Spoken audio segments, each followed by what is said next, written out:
Hi everyone, today we will talk about how to fix or how to solve the problem of To-Do app or Microsoft To-Do. You click on settings.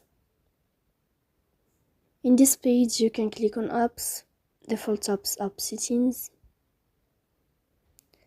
On above you can search about To-Do app.